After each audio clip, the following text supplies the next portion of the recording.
again. Yeah. And another thing this bill does is it uses prevention tactics, and it uses the crisis and looks into the future to say, let's stop it from happening again. A lot of these companies had to shut down quickly and consolidate quickly, and they didn't have plans for that. This bill forces certain types of companies to have plans to shut down and consolidate.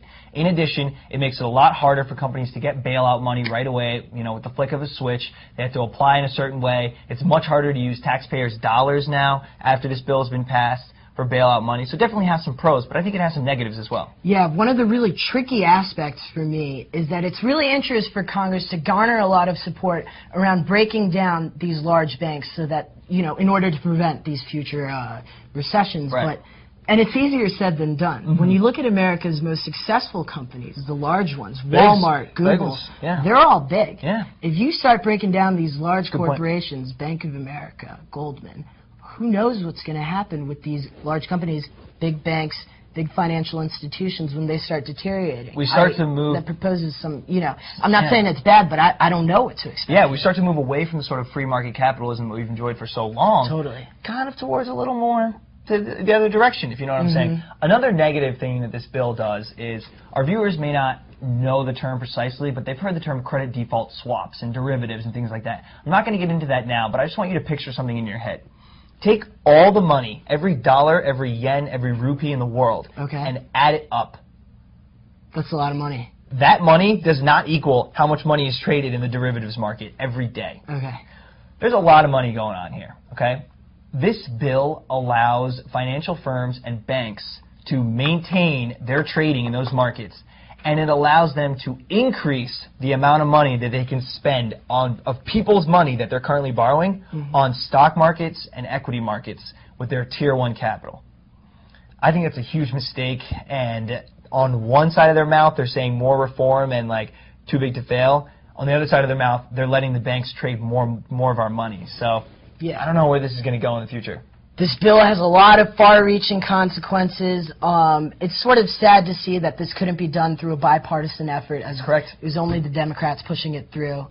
I see here that I was just reading up on this summary, and they actually are going to do a study on too big to fail banks.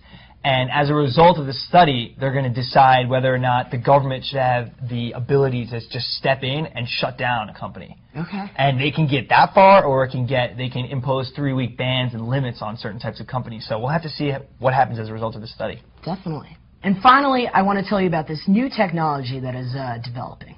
Fast Company magazine reports that this collaboration between CMU and University Pittsburgh is producing a headset that translates your thoughts into a computer interface. It's very cool. It's still in its primitive stages, can only read about 1,000 words, and it uses EEG, fMRI, and magnetoencephalography to deduce what the subject is thinking and translate those thoughts into words. I don't know if I want something reading my one-track mind, if you know what I'm saying. So. I hear that. But it's good, because then next time you're thinking you want to go, instead of typing darshantv.com, you can just think Darshan TV, and voila, it's on the computer screen. So if I'm in the middle of the workday, and as usual, I'm focusing hard on my work, and it's typing what I'm thinking, okay, I might just stick to the keyboard for now. It definitely has some, We'll see how the technology gets refined. Okay. I want to give a shout-out to one of my favorite people, Aziz Ansari. He appeared on a Forbes list of the top 17 stars that are the next big thing. Parks and Recreation, he's on Funny People, which grossed $70 million. He just emceed the MTV Awards. He's up and coming. Keep an eye out. I love Aziz. He just performed at Bonnaroo. He's amazing. You're my little Aziz. He's definitely the guy to look out for, and someone I aspire to be. Definitely. Shout out to Deepak Chopra, who is currently a monk in Thailand. This renowned author traded in his BlackBerry for a begging bowl and for about 3 weeks to do what he calls a ritual of detachment. And when he gets back, I'm interested to see what's going to go on with his Gulf response effort. He's been collaborating with a group called the Evolutionary Leaders, and essentially what they're doing is integrating spirituality with charity to ignite a sort of different interest in this Gulf oil response. Interesting. In addition to that, I want to one-up you on the BlackBerry alliteration and talk about the stunningly silver-haired Senator Christopher Dodd, our first non-Indian American shout-out. The reason I'm giving him a shout-out is because he's co-chair of the Senate Indian Caucus, and this month in July, he will be visiting India, and hopefully the trip will really be highlighted and picked up by the major networks. He'll be visiting Manmohan Singh. He's this pretty senior senator, and it's great to see the U.S. and India making more ties. We hope you enjoyed today's show. Keep sending us your viewer feedback to darshan@darshantv.com. We'd love to hear from you, and we love to talk about what you want to hear.